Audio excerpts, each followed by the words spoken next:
Nous attendons encore quelques personnes dans une... voilà.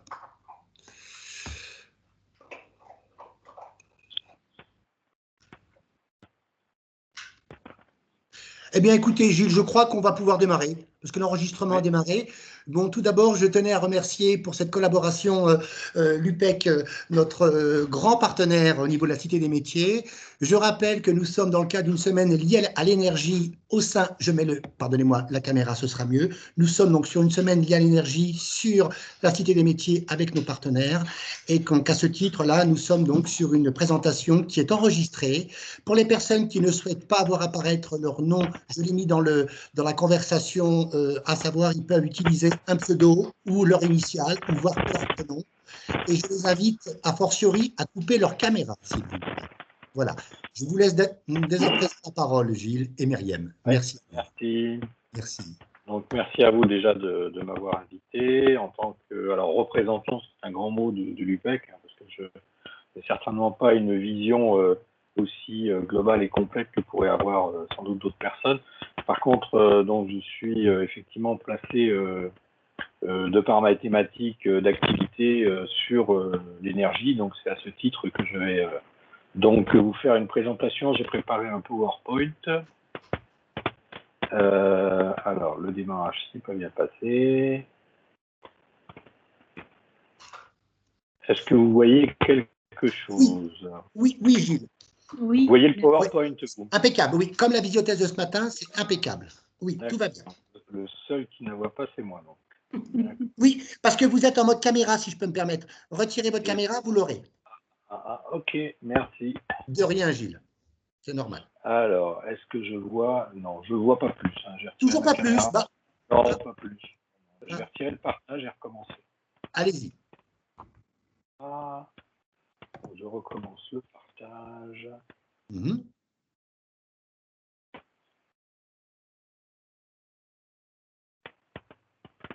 On voit très bien à notre niveau.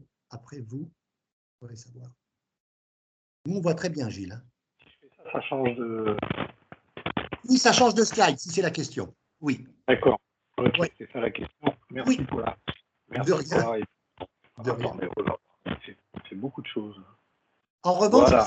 le son... On y est. Voilà. On y est.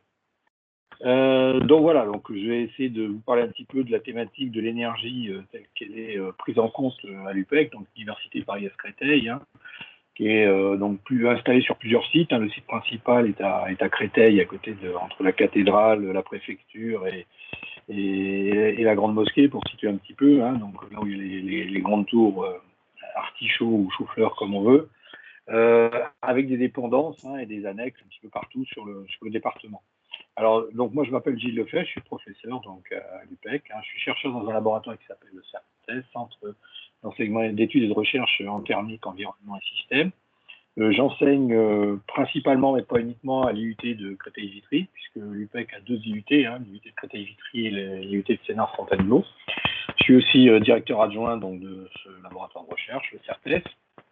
Et vous le verrez, donc j'ai monté, donc je suis responsable d'une licence professionnelle qui s'appelle EREBA, énergie. Et donc j'ai monté également avec des collègues donc un master que je dirige, qui s'appelle le Master Intérêt, qui est aussi, lui, centré sur l'énergétique. Donc je vais vous parler un petit peu de tout cela. Voilà. Alors, on va passer comme ça. Est-ce que vous voyez une nouvelle diapo Est-ce qu'il s'agit de la diapo? On en a une petite à côté, la faculté des sciences et technologies, c'est celle-ci, Gilles? Mais vous voyez les transparents en entier, vous voyez ma présentation? Ben écoutez, on a un slide sur la gauche qui est le slide d'ouverture, et sur la droite, on en a un petit qui, pour le coup... voilà. Non, mais ça, c'est le mode présentation. Bon, tant pis. D'accord. On va faire ça parce que sinon, on s'en sortira pas. Il faudrait voir la grande, là, en fait. Alors, attendez, on va faire autrement. Je suis désolé. J'ai plein de choses ouvertes sur mon ordinateur. Alors, est-ce que vous voyez toujours mon transparent, là? Pour le moment, on ne voit rien, Gilles. Pour le moment, on ne voit pas. Ouais, c'est ça, là, ça, c'est un problème. Écoutez, alors là, on va reprendre.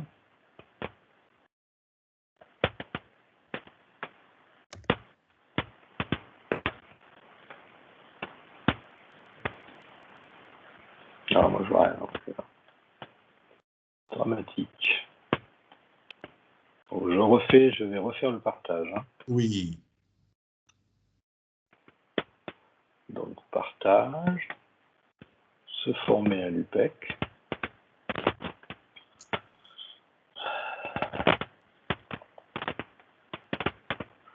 Ok.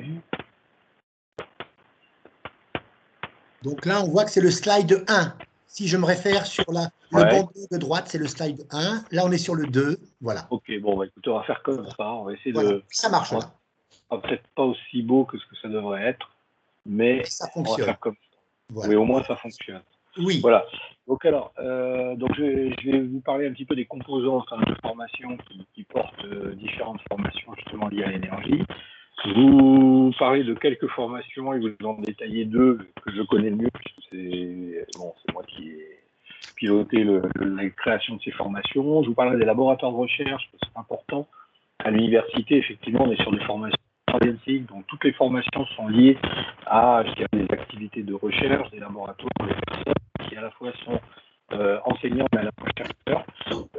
Je préciserai et je vous décrirai un certain nombre de thématiques de recherche que l'on développe et qui sont reprises en partie dans les enseignements et dont les apprenants auxquels les apprenants participent à l'occasion de projets, de stages, des choses comme ça. Je montrerai quelques installations et parlerai un petit peu des partenariats que nous avons avec des industriels et des professionnels. Donc les composantes de formation, en fait, on a la faculté des sciences et technologies, qui porte un certain nombre de masters. On a l'IUT de Créteil-Vitry, dont je parlais tout à l'heure, qui est situé principalement donc, à Créteil, sur le site principal de l'université, mais qui a aussi une partie assez importante à Vitry, sur le plateau en haut, à Chériou. Et puis l'IUT de Sénart-Fontainebleau, qui, comme son nom l'indique, a deux localisations, une partie à Sénart et une partie à Fontainebleau. Et puis il y en a sans doute d'autres qui traitent des problèmes d'énergie. Je crois que j'ai parlé des principaux. Alors dans les formations qui sont toujours offertes, on a des formations de Bac+2, donc je pensais aux étudiants là, qui nous écoutent, ça les intéresse sans doute moins. À l'université, je dirais, de même niveau que des BTS, on forme à l'IUT, à des DUT, des diplômes universitaires de technologie. Alors, à l'IUT de Créteil-Vitry, on a deux DUT alors en général, les DUT, il y a des images, des formations DUT qui ont leurs images, je dirais, qui correspondent en BTS. Donc, à l'IUT de Créteil-Vitry, on a un DUT de génie électrique et informatique industrielle dans lequel on fait des sensibilisations en deuxième année aux énergies renouvelables. Et puis, de toute façon, au cours de la formation, on a forcément on aborde des problèmes d'énergie, puisqu'on fait de l'électronique de puissance, on fait de la production énergétique, etc. On regarde des moteurs, voilà. Et puis le département de physique que je connais mieux parce que c'est celui où j'enseigne, où je fais moi-même d'ailleurs en deuxième année une sensibilisation aux énergies renouvelables et on a toutes les bases de la physique qui nous permettent éventuellement d'aborder par la suite les problèmes d'énergie. Alors l'IUT de Sénart-Fontainebleau, IUTSF, on a un département récent qui a ouvert il n'y a pas longtemps, pas très longtemps, qui s'appelle le département de génie civil construction durable, j'ai des collègues qui renseignent, et on aborde aussi un petit peu des problèmes d'énergie, et on verra après qu'on en reparlera. Ils ont aussi un département géodésie. Alors, en bac plus 3, donc 3 années après le bac, on a des licences professionnelles. Alors, on a une licence pro qui est très connotée électricité, puisque c'est gestion rationnelle de l'énergie électrique, qui est basée à Sénart, portée plutôt par le département géodésie. J'en parlerai pas beaucoup parce que je la connais pas plus que ça, mais je sais qu'effectivement, donc l'aspect efficacité énergétique est pris en compte de façon importante dans cette licence professionnelle. À Créteil, on a une licence professionnelle domotique dans laquelle on aborde inévitablement les problèmes d'énergie, puisqu'en fait on fait du pilotage domotique de l'habitat principalement, dans lequel on a de l'éclairage, on a du chauffage, on a de la climatisation, de la ventilation, etc. Et puis je vous parlerai plus en détail en fait de la LP REBAT, licence professionnelle et REBAT, énergie renouvelable et efficacité énergétique des bâtiments durables, c'est celle que j'ai créée il y a une dizaine d'années, que je pilote maintenant avec mon collègue Mamadou Abdou-Tankari. Alors elle est portée par le département mesures physiques. Alors ce qu'il faut savoir, c'est que ces licences professionnelles, en fait, quelles que soient les licences des deux IUT, en général, elles sont surtout ouvertes en apprentissage, principalement, donc ce sont des formations en 1 an. Surtout en apprentissage, aussi en formation continue dans le cadre de contrats de formation professionnelle. et en VAE qui sont des validations d'acquis d'expérience. J'ai une séquence là de validation d'acquis, on n'en a pas beaucoup, hein, mais ce sont des gens qui, par leur activité professionnelle et leur historique, je dirais leur carrière professionnelle, peuvent démontrer qu'ils ont des compétences, hein, puisqu'on les approche par compétences et savoir-faire, qui ont des compétences et des savoir-faire, et puis des connaissances également, qui leur permettent en fait de valider directement tout partie d'un diplôme, en fait, sans suivre les cours, voilà, donc, qui font un travail particulier en rendant la mémoire et en faisant une soutenance. Donc, je vais vous parler en fait de la licence professionnelle EREVAT. Alors, cette licence professionnelle, on l'a ouverte, je disais, il y a une dizaine d'années, puisque là, on est à la 9e cohorte, hein, pour être exact. Hein. On l'a ouverte en 2012, donc c'est la 9e cohorte. On est monté en puissance, donc elle relève hein, d'une mention générale au niveau national, hein, qui est les métiers de l'énergétique. Alors, on a une montée en puissance hein, qui s'est faite assez régulièrement. On a démarré avec une dizaine d'apprentis. Aujourd'hui, on tourne tous les ans avec une vingtaine d'apprentis et peut-être un ou deux apprenants en formation continue, hein, qui peuvent être dans le cadre de contrats de professionnalisation, peuvent être des contrats avec Pôle emploi, etc. Alors, on recrute effectivement essentiellement, alors je ne sais pas par choix, mais disons qu'en fait, on a beaucoup de BTS hein, qui viennent dans cette formation. Il faut dire qu'en gros, en fait, le recrutement se fait en gros sur quatre parties. On a des BTS et des DUT, des Bac plus 2 à connotation technique. Hein. On a en réalité plutôt 80% de BTS et 20% de DUT. Et en gros, on a moitié-moitié hein, sur plutôt des thermiciens, donc des gens qui viennent des filières, alors BTS c'est FED, je crois, c'est fluide environnement, développement durable, et l'autre moitié qui sont plutôt, je pense que c'est le cas des étudiants qui nous écoutent, hein, des électrotechniciens. Voilà. Donc en fait, dans cette formation, on essaie en fait de mettre tout en musique, en disant, en formant un petit peu plus à la thermique les gens qui sont plus des électrotechniciens. On forme un peu plus à l'électricité électronique les gens qui sont plus thermiciens au départ. Puis ensuite, on les entraîne, on les amène hein, tous ensemble en fait à, je dirais, avoir une formation solide hein, de bac plus 3 qui est déjà donc un bon niveau puisqu'on atteint des niveaux dans lesquels on a à la fois des compétences techniques avec des supports scientifiques et on atteint un niveau de responsabilité qui commence à être important puisqu'on peut déjà en fait gérer des gens, donc avoir exercé des activités de management en tant qu'assistant d'ingénieur, de gens de ce niveau-là. Alors c'est basé aussi sur un partenariat avec des entreprises qui est solide hein, et stable. Des intervenants, je dirais, professionnels. Hein, on a à peu près la moitié des formateurs qui viennent de l'extérieur, hein, qui sont donc, ils enseignent et puis ils ont encadré en fait les étudiants au cours de missions donc d'apprentissage donc dans les entreprises.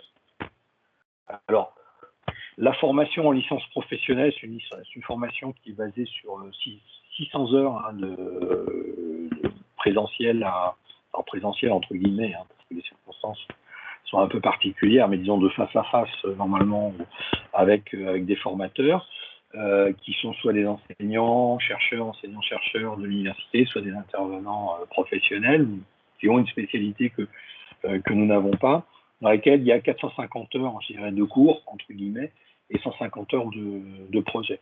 Alors la formation, les 450 heures ou les 600 heures sont découpées en matière, on appelle ça donc des EQE, des unités d'enseignement, donc qui vont traiter du problème du contexte, hein, transition énergétique, du développement durable, problème environnemental. Et puis on a deux gros paquets de spécialités, spécialité 1, spécialité 2, dans lesquelles on va aborder des problèmes de métrologie, des problèmes de technologie de conversion, stockage énergétique, production de chaud et de froid. Et puis, en allant de plus en plus vers le spécial, hein, propre et en apportant en fait des spécificités par rapport à d'autres formations qui pourraient se faire ailleurs. Donc, on a un cours assez approfondi de thermique du bâtiment qui est fait par un ingénieur scientifique et technique du bâtiment. On traite des bâtiments à faible consommation énergétique. On fait du contrôle non destructif puisqu'on a des compétences assez originales et uniques sur l'utilisation de la thermographie infrarouge et de même hein, sur l'analyse de la qualité des ambiances intérieures et notamment détection en fait en raison, je dirais, de la baisse des niveaux de renouvellement d'air dans les bâtiments, dans les nouveaux bâtiments. À partir de là, on va vers des bâtiments à énergie positive, on a le corollaire qui est des contaminations potentielles des ambiances intérieures qu'il faut surveiller de près. Et puis le projet, puis la mission d'entreprise. Voilà comment se structure. Alors, je n'ai pas parlé du bloc transversal au milieu, mais disons dans les formations, c'est assez classique. C'est là qu'on va faire de l'anglais, de l'expression écrite. Malheureusement, on en a encore beaucoup besoin. Et orale, des développements personnels, l'utilisation des TIS, hein, des techniques Internet, des outils bureautiques, etc. Et puis comment savoir faire de la veille scientifique et technologique. Voilà, donc on a des partenaires industriels et professionnels importants. Je veux dire, alors certains reviennent très régulièrement. On a tous les ans pas mal d'apprentis chez Engie, de Richebourg Énergie, Engie Cophélie, chez Sauter, etc. On a des gens qui reviennent et qui nous prennent des apprentis tous les ans. Alors ce que je veux dire, c'est qu'aussi en fait en termes de débouchés, ce sont des formations dans lesquelles en fait il y a pas de perte du tout à la suite. Hein. C'est-à-dire que tous les licences pro qui sortent de chez nous ont du travail en sortie. Pour beaucoup, ils restent dans l'entreprise dans lesquelles ils ont fait l'apprentissage, ce qui est un grand classique, hein, puisque la période d'apprentissage, ça permet de faire une grande période d'essai pour l'entreprise. Et si l'apprenti sait se montrer sous son meilleur jour, en général, les entreprises ont envie de les garder. Mais sinon, il y en a d'autres qui changent. Et puis, malheureusement, alors je dirais heureusement, malheureusement, ça dépend de quel point de vue on se place, hein, la licence pro, normalement, n'est pas prévue pour faire de la poursuite d'études. Donc, nous, on ne favorise pas la poursuite d'études. Bon, néanmoins, il y a toujours des étudiants qui vont continuer donc en master ou en école d'ingé hein, par la suite. Hein, ceux qui ont des capacités d'abstraction les plus importantes, hein, mais avec une licence pro, on peut avoir des activités professionnelles avec des bons niveaux de rémunération, des activités tout à fait valorisantes. Alors, je vais vous parler peut-être du master aussi. Alors, ça, ce sont des formations Bac plus 4, Bac plus 5. Hein, donc, c'est après le Bac plus 3. C'est une formation en 2 ans, donc M1 plus M2. Et on a ouvert notre première cohorte en septembre de cette année. Donc, on ouvre dans des conditions qui sont un petit peu particulières, hein, puisqu'en fait, on a eu à peu près 1 mois de cours en présentiel et puis après, on est passé en distanciel. On a 2 parcours. Hein. Donc, ce master c'est un master international qui s'appelle Master international en énergie renouvelable et efficacité énergétique. Donc, l'acronyme est intérêt. Et ce master a été imaginé et conçu avec d'autres universités à l'étranger, notamment l'université de Castilla-La Mancha en Espagne, où ils ont des grosses installations renouvelables, hein, des champs éoliens gigantesques, des grandes plateformes d'énergie renouvelable aussi. Hein, ce sont des choses très importantes hein, dans la production d'énergie en Espagne. On a aussi des collaborations importantes et donc des contributions, je dirais, dans la formation de collègues algériens, l'université Tizi Ouzou, dont j'en reparlerai, et puis l'université de Boumerdès. Et on a ouvert en fait directement 2 parcours. Ce projet auquel je travaille depuis longtemps, hein, ça a été difficile de l'ouvrir hein, parce que il faut dire qu'on rencontre encore beaucoup de gens qui ne sont pas convaincus que les problèmes d'énergie et les problèmes environnementaux et de développement durable sont des problèmes importants, des problèmes sur lesquels il y a des enjeux importants et je dirais des formations qui vont donner des gens qui vont trouver en fait de l'emploi.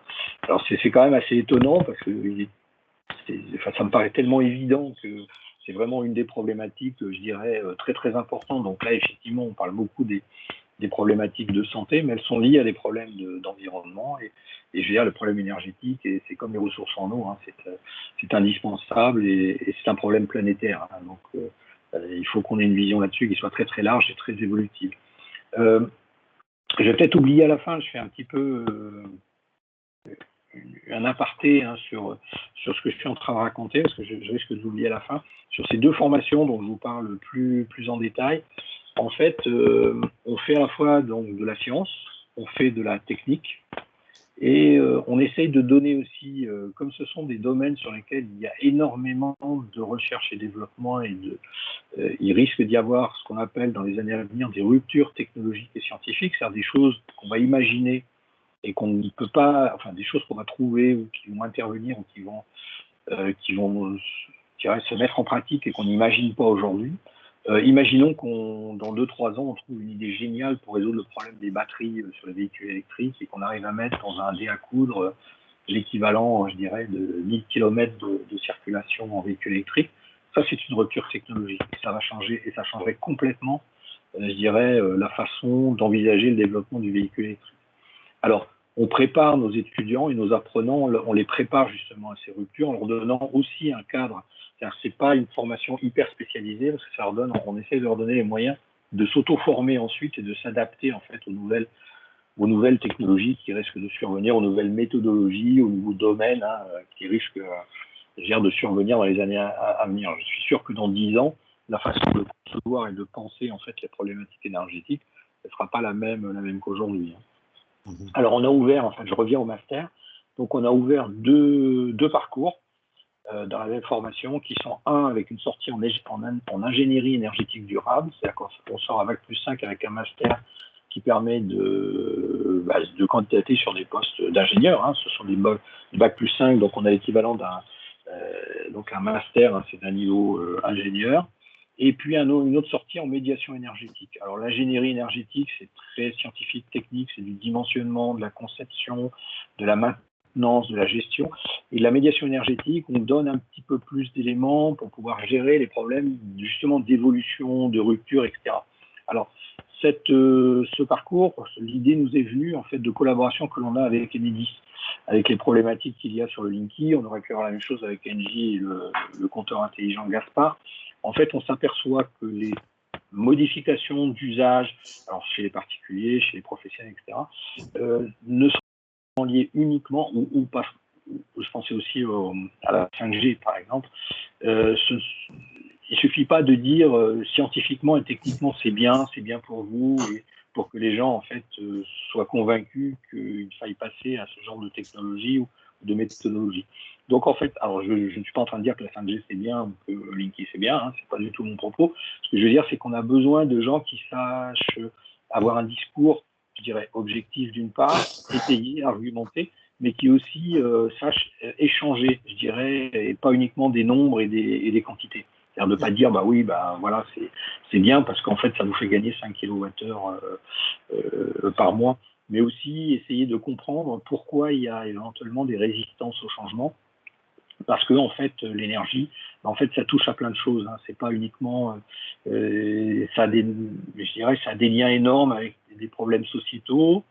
On sait qu'il y a effectivement de détresse énergétique, même dans un pays qui est un des pays les plus riches du monde. La France est quand même bien placée par rapport aux 192 pays qu'on a sur la planète. La France est quand même dans les 10 pays les plus riches. Et on a quand même des gens qui n'arrivent pas à se chauffer en hiver. Donc vous voyez, il y a des problèmes sociaux, des problèmes politiques importants. Et donc sur ce parcours médiation énergétique, on essaie d'aborder un peu plus ces choses-là. Et puis on envisage d'ouvrir dès la 2e année, puisqu'en fait on nous l'a demandé. Effectivement, ça fait partie de nos compétences. On va ouvrir un 3e parcours en énergétique des bâtiments. Alors, on a, je le disais, c'est un master international. Alors, on a des collaborations fortes, donc je disais, avec l'Université Castilla-La Mancha et puis les universités algériennes. On en a d'autres en devenir, puisqu'on travaille beaucoup avec des universités sud-américaines. Alors, ça veut dire quoi? Ça veut dire qu'en fait, on a déjà une partie de l'enseignement qui est assurée par des enseignants qui sont à l'étranger. Donc on avait, au début du confinement, on avait un petit peu de chance dans notre malchance, c'est qu'on avait déjà prévu de faire un certain nombre de cours en distanciel, puisqu'on a des enseignants qui font leurs cours à partir du sud de l'Espagne vers Paris, et des enseignants qui ont fait leurs cours depuis l'Algérie. Et c'est multilingue, puisqu'on a des enseignements certains enseignements sont en anglais. Donc je sais que pour les étudiants, c'est pas toujours facile. Je sais que les étudiants qui nous écoutent en BTS, ça fait partie des choses qui sont un peu compliquées pour certains. Je le vois en LP. Il y a des points durs sur les aspects scientifiques et techniques, ça marche très bien. Donc je le dis un peu aussi pour les enseignants qui les encadrent en BTS. On a quelquefois plus de mal sur l'expression écrite et sur l'anglais. Et malheureusement, on doit en passer par là. Sur les langues étrangères, c'est quand même une composante incontournable maintenant, même si on ne se destine pas, je dirais, à une activité complètement internationale. Il faut savoir lire des notices, il faut savoir comprendre, il faut quelquefois parler au téléphone avec des partenaires fournisseurs d'un matériel particulier, etc. Alors, la formation, elle est structurée. Alors, je vous donne quelques exemples. On ne va peut-être pas rentrer dans le détail de la formation master. Mais voilà, donc la logique est un peu la même. C'est-à-dire qu'en fait, on a des enseignements qui sont plus liés au contexte, le développement durable. On forme, alors, pour l'instant, les cours sont des cours d'anglais, mais l'idée, c'est de former à l'international à travers les langues, mais pas uniquement.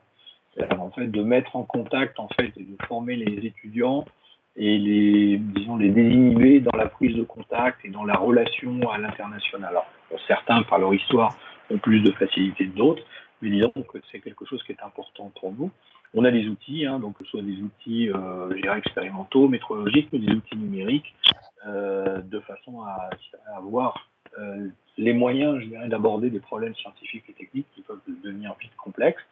L'aspect réseau est important sur, effectivement, donc les étudiants là, qui sont plus en électrotech, en fait, savent que effectivement c'est un des piliers, je dirais, du développement que l'on va avoir. Les bâtiments vont être en réseau, même si en fait la problématique de l'alimentation, de la gestion de l'énergie sur des sites isolés peut être importante. Moi, je travaille aussi sur des projets en Amérique du Sud, dans les Andes, où on travaille sur des communautés en ligne qui sont complètement isolées, mais on a aussi la problématique, je dirais, de la maison autonome en énergie, mais qui quand même est raccordée au réseau et qui va consommer à certains moments de l'énergie électrique du réseau EDF et en renvoyer à d'autres moments. Donc en fait, on a la maison et le bâtiment est un nœud d'un réseau complexe. Alors il y a toute la stratégie des smart grids dans laquelle on essaie d'avoir une certaine intelligence entre guillemets dans la gestion de l'énergie sur ces fameux réseaux, etc. Et puis des cours, effectivement, sur différentes formes de collecte, puisqu'en fait, quand j'allais dire production, mais production, c'est un terme un petit peu journalistique, on sait qu'on ne produit pas d'énergie, on la collecte quelque part, puisque l'énergie, elle est dans la nature, on essaye de la mettre sous des formes qui sont utiles à leurs usages. Donc, on a plusieurs blocs, ici, énergie renouvelable 1, dans lequel on va passer en revue énergie renouvelable 2, énergie renouvelable 3. Tout ça, c'est en première année, c'est ce qui est en train de se dérouler actuellement. Et dès la première année, on fait un projet. On a un peu de maths régulièrement, donc les maths, c'est important.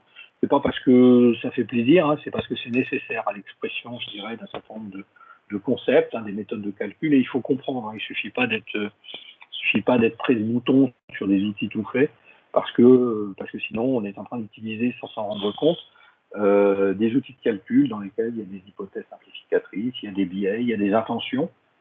J'ai travaillé pendant longtemps sur le développement des réglementations thermiques des bâtiments.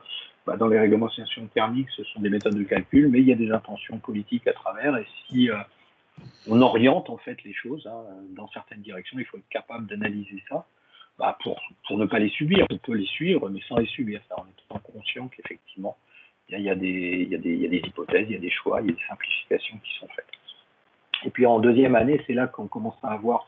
Donc on a une partie commune qui est effectivement tous les étudiants qui sont en parcours ingénierie ou qui sont en partie ou en parcours énergétique des bâtiments l'année prochaine doivent faire un petit peu de droit, de méthode d'entrepreneuriat, de montage d'entreprise, de gestion de projet, etc. Quelques notions d'économie. Et puis ensuite, on va distinguer les parcours. Alors, la spécialisation sur les parcours se fait sur une partie de la deuxième année.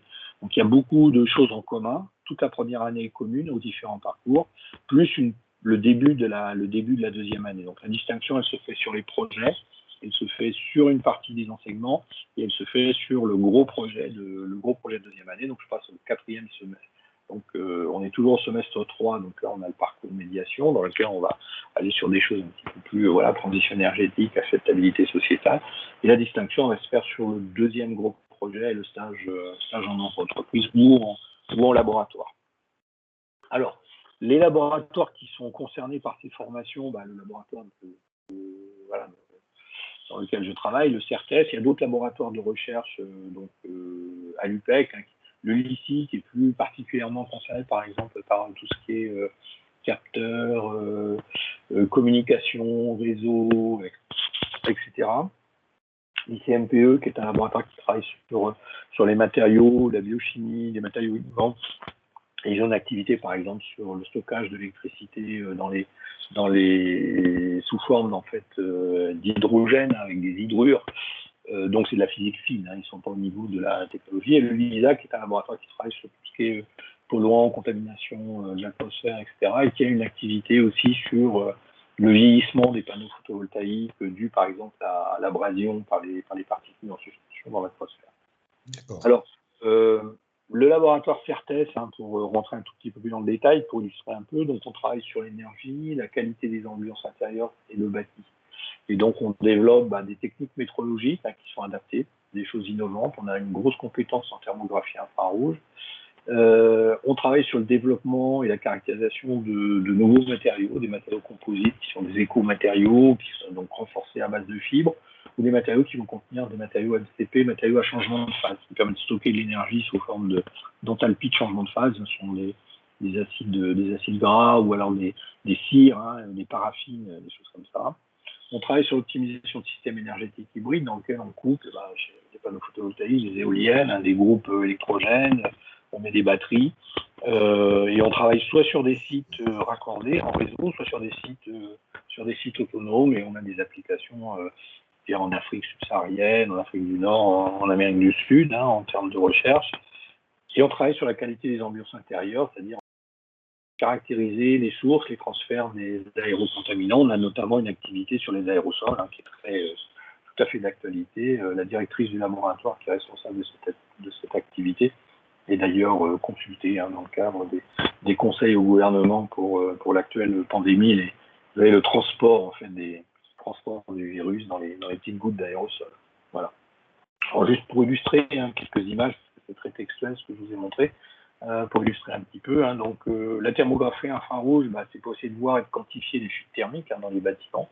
Donc, ça repose, alors ça, c'est un transparent que j'utilise dans les cours de première année de DUT, hein, sur la thermique. Donc, ça, c'est les transferts de chaleur par rayonnement électromagnétique. Hein.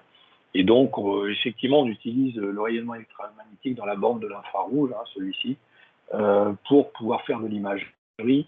Alors, évidemment, on trouve maintenant sur le marché à des prix très abordables des caméras, hein, qui sont plus ou moins sophistiquées, qui nous donnent des belles images comme ceci, et dont certains professionnels usent et abusent, parce que ça fait des beaux rapports. Par contre, ce qui est très compliqué, c'est d'arriver effectivement à en faire quelque chose qui soit, je dirais, plus fin et plus informatif. Hein. Donc, il faut arriver à en sortir des informations quantitatives. Hein. Ça nous donne des images qui sont le reflet, je dirais, d'un flux radiatif émis par des surfaces, et on a envie, en fait, d'avoir des informations sur les températures, de distinguer les zones dans lesquelles il y a des flux de chaleur importants qui traversent à côté des autres, pour voir les ruptures d'isolation, pour voir les points chauds, etc.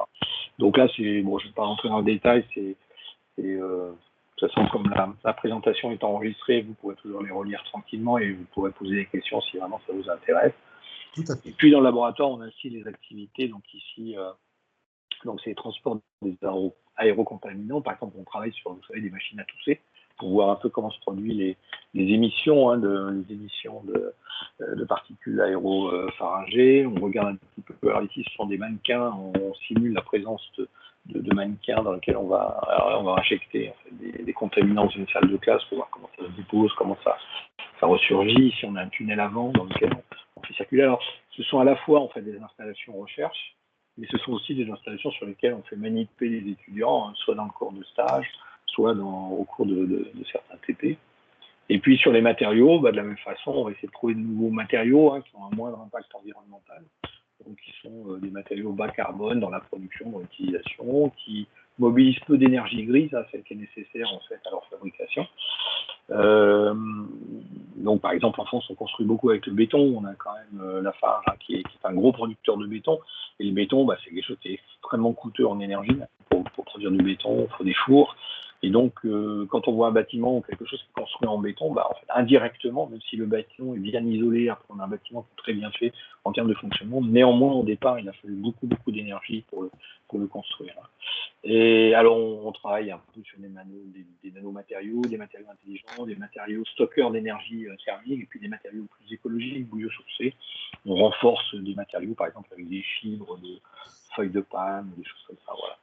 Et puis, l'autre aspect, c'est l'encapsulation, c'est remettre des matériaux à changement de phase, puis voir comment on les stocke. On stocke directement dans des microbilles, sous forme de poudre, dans des gels, ou directement dans des matériaux naturels. Ça peut être des matériaux poreux, des fibres diverses et variées, et on caractérise ces matériaux qui permettent de contenir et de recéder en fait assez facilement des quantités d'énergie plus importantes que sous la seule variation de température.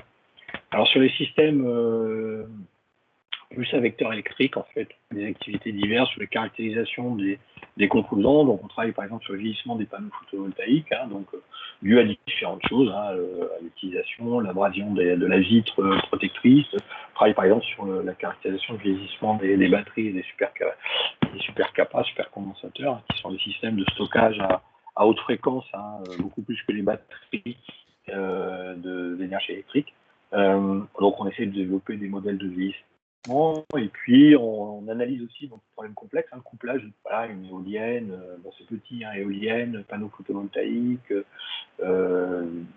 des réseaux couplés, etc. Et comment est-ce qu'on pilote ça et comment on optimise en fait le fonctionnement de ces choses-là, sachant que la production est intermittente, le vent, le soleil, la charge est intermittente, on allume des appareils, on les éteint, etc. Donc comment optimiser au mieux en fait, comment dimensionner au mieux et comment optimiser au mieux effectivement.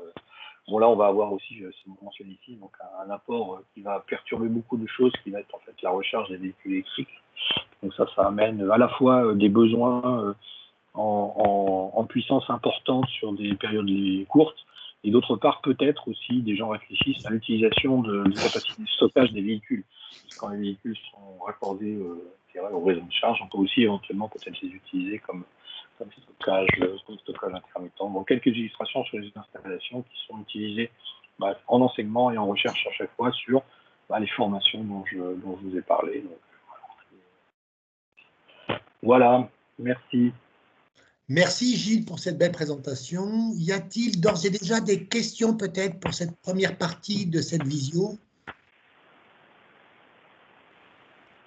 Non, a priori ça a l'air très clair et fluide. Donc pour le coup, je ne sais pas qui... Gilles, après cette intervention, peut-être que c'est Myriam qui prend le relais. Comment vous voyez les choses, s'il vous plaît, messieurs, dames? Bonjour tout le monde. Moi, déjà, je remercie Monsieur Lefebvre pour cette présentation. Je sais que entre la recherche, l'enseignement à distance et en présentiel, et il n'a pas beaucoup de temps, donc je tiens vraiment à le remercier. Pour les étudiants BTS ou bien pour vos étudiants Karim, donc n'hésitez pas de leur communiquer mes coordonnées s'ils sont intéressés par construire leur projet de formation à l'UPEC. Donc, je serais ravie de les accompagner et après de les réorienter vers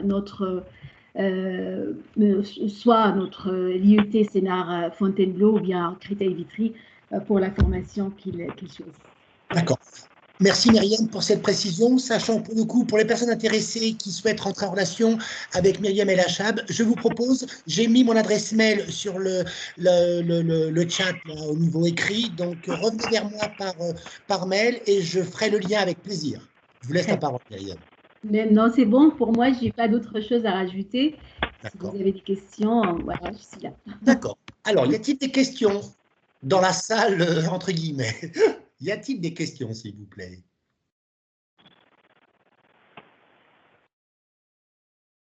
Bon, a priori, les choses sont claires.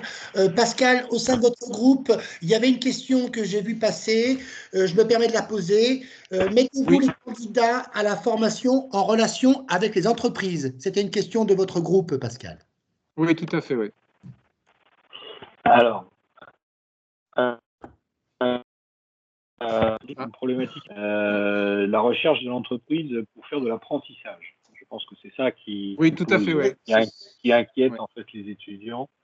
Alors, non, je le dis toujours clairement, c'est-à-dire que nous, on n'a pas un portefeuille, on a des entreprises qui attendent des apprentis, donc on peut éventuellement, mais c'est très ponctuel, mettre en relation des étudiants. Alors, ce qu'on fait en général, c'est que moi, je fais une sélection. C'est quand alors, on reçoit. Bon, déjà, il faut candidater. Donc, je reçois à peu près 50 à 200 dossiers. Oui, il faut candidater. Alors, on peut. Disons, il y a une procédure avec un logiciel qui est Canel, etc. Mais on trouve sur le site de l'UPEC. On peut aussi prendre contact avec moi dès maintenant. J'ai déjà quelqu'un qui a candidaté au mois de septembre pour l'année prochaine. Je veux dire, il n'y a pas de souci, je réponds aux mails. Peut-être pas immédiatement, instantanément, mais je réponds tranquillement.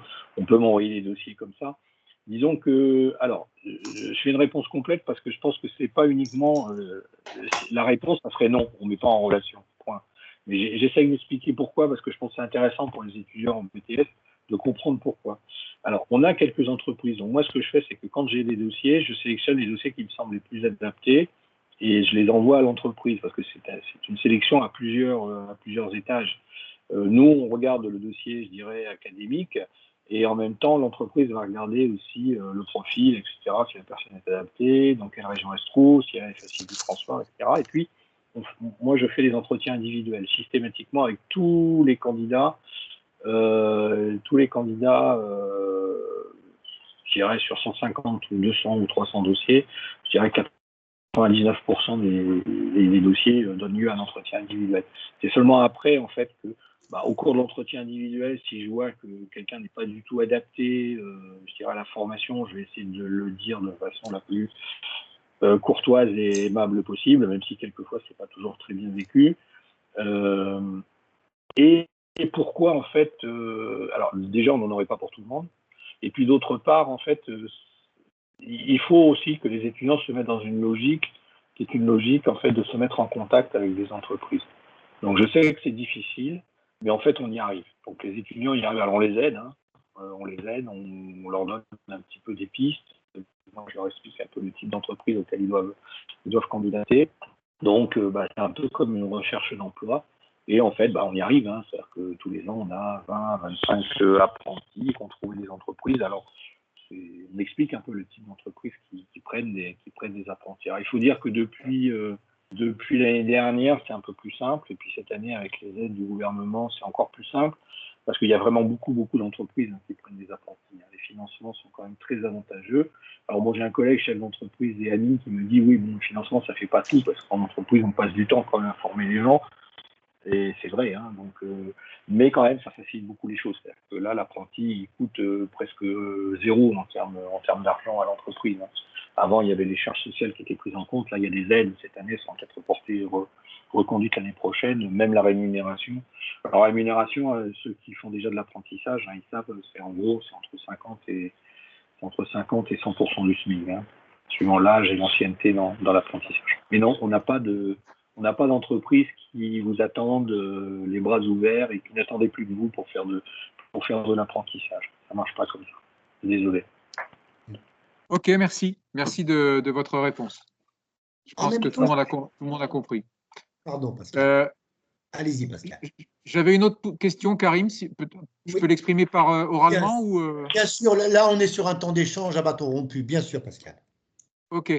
Donc justement, à propos des candidats donc, en formation UPEC en licence professionnelle, les étudiants me demandent et me disent, voilà, quels sont un peu les critères de sélection? Est-ce qu'il y a des moyennes minimum à avoir dans telle ou telle discipline pour avoir une chance d'être recruté? Alors, ou est-ce que c'est, voilà, quelle est la façon dont se fait le recrutement sur le dossier?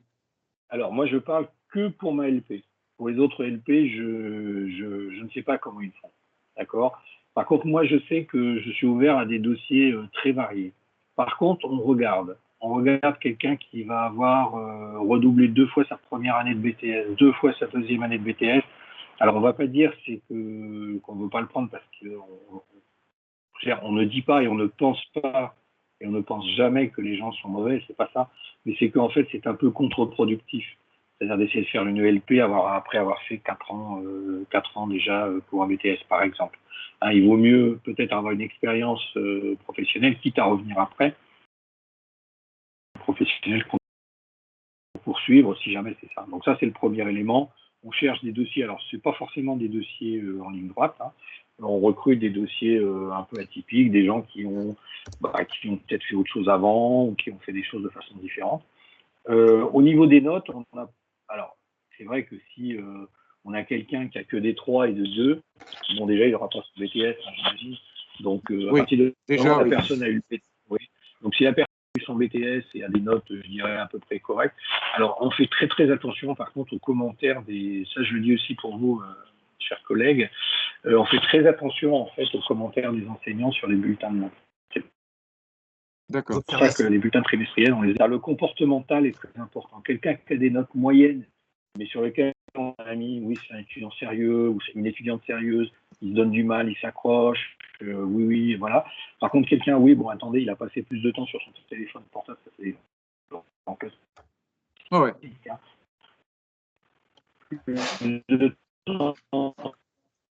Sur son téléphone. Alors si vraiment le dossier est très bon, je fais signer des chartes dans lesquelles en fait certains étudiants doivent s'engager à avoir un comportement nickel pendant la formation. Très important le comportement en groupe. Donc on fait attention à ne pas prendre des gens qui seraient des éléments perturbateurs pour le groupe, des gens qui seraient susceptibles. On vous entend très mal, Gilles, malheureusement. Gilles, excusez-nous, c'est haché. Désolé. On n'a pas entendu, c'était haché. Désolé. Oui, votre réponse, Gilles, en fait, était hachée. on peut prendre carrément qui n'ont pas de diplôme de BTS, qui vont avoir que des titres, qui vont avoir acquis. On en a eu un une fois. Alors, il avait beaucoup de mal sur la partie plus théorique, sur les cours un petit peu théoriques. Par contre, c'est quelqu'un qui était hyper à l'aise sur toutes les parties pratiques et technologiques, par exemple. Vous voyez, c'est assez varié. Donc, il ne faut pas avoir peur ceux qui veulent y aller, vous pouvez y aller. Oui, il faut. Si vous voulez rester, vous restez. Oui. Alors, il y a une nouvelle procédure sur l'apprentissage cette année. On peut démarrer l'année pour les très bons dossiers qu'on a envie de garder, des gens qui ont du mal à trouver une entreprise. J'en ai un cette année, là. On peut les prendre en début d'année, on les prend quand même. On peut en prendre 1, 2, 3 sur la vingtaine. Et ils ont encore quelques mois, en gros, jusqu'à Noël pour trouver l'entreprise. Donc là, on a un petit peu de marge sur les bons dossiers. Donc là, j'en ai un cette année. Bon, il est en train de signer son contrat, donc on a bien fait de le garder avec nous. Et ce sont les OPCO, enfin les organismes de financement qui couvrent en fait les frais de formation, tant qu'il n'y a pas d'entreprise. Voilà. Merci Gilles, c'était une question que j'allais vous poser en termes de subventions potentielles. D'accord, donc on a la réponse. Ok. Une autre question qui me vient d'emblée là à l'esprit, la sélection, en l'occurrence les inscriptions se font au long cours sur l'année. Comment ça se passe? Il y a des dates butoirs? Comment ça se passe? Alors normalement en fait sur le site de l'UPEC, on a trouvé un lien vers un logiciel qui s'appelle Canel, sur lequel les étudiants doivent candidater. Alors ça commence en fait en février et ça court en fait jusqu'en septembre, sachant qu'on peut faire beaucoup de dossiers le plus tôt possible. Néanmoins, moi je prends quand même les dossiers hors circuit, c'est-à-dire si on m'envoie un dossier par mail, je dis envoyez-moi, il faut un CV, il faut une lettre de motivation, il faut les bulletins de notes, voilà, et puis un début d'esquisse, je dirais, de stratégie pour prendre contact avec des entreprises. Qu'est-ce que vous envisagez, comment vous pensez faire, etc. Voilà. Donc il y en a des mois de février, ils arrivent, ils ont une entreprise parce que pour diverses raisons. Donc ils sont déjà apprentis, par exemple, donc ils continuent. Ou alors voilà, il y a tonton qui est prêt à faire ce qu'il faut. Tout est possible. Et puis il y a ceux qui ont déjà pris contact avec, je dirais, leur collectivité locale, le bureau d'études qui est dans le coin, l'entreprise Cofeli qui gère l'énergie dans le quartier, etc. Donc il y en a qui sont très précoces. Voilà. D'accord. Au travers du réseautage, j'ai envie de le dire ainsi. Une autre question, est-ce qu'on peut rentrer en cours d'année? Ah non, alors on peut prendre un petit peu en retard, c'est-à-dire qu'on démarre par une période d'entreprise en septembre, on démarre le 15 septembre, alors c'est vraiment pour ma LP, on démarre le 15 septembre et en fait on fait une période d'entreprise de 3 semaines. Donc jusqu'à encore la rentrée plus 3 semaines, ça marche. Mais après, si on rate trop de cours. D'accord. Parce que c'est souvent une question qui revient souvent dans les visios, d'où le fait de la poser. Il y avait également, Pascal, vous aviez également apporté une précision tout à l'heure, je vais essayer de la retrouver dans nos études. Je peux vous en parler si vous voulez. Donc, à propos de deux choses. Donc, d'abord sur cette histoire-là, effectivement, on a appris cette année qu'à partir de la session 2022 du BTS électrotechnique, donc l'année prochaine, il y aura une certification en anglais obligatoire pour même les IUT, je crois, ils devront devoir le faire passer. Il y aura un Cambridge, donc un test et une certification à passer pour les étudiants de BTS. Ils devront impérativement avoir suivi la formation et avoir essayé d'établir un certain niveau de langue pour pouvoir valider leur BTS. Donc, ça devrait améliorer les choses. Voilà. Et juste une question ici. La plupart de mes étudiants vont partir parce qu'ils ont cours après, mais il y a un étudiant qui voulait savoir sur la formation continue. À l'UPEC, elle est payante, me semble-t-il. Ah oui, tout est payant. Même la LP, elle est payante. En fait. Simplement, les gens ne s'en rendent pas compte. Voilà. Donc, Sauf si on veut faire un candidat libre. Oui. Ouais. Que fait l'étudiant, par exemple? Est-ce qu'il va être obligé, si, parce que j'ai vu que c'est quand même autour de 5 000 €, c'est ça? Enfin, un peu. 7 000. Ouais.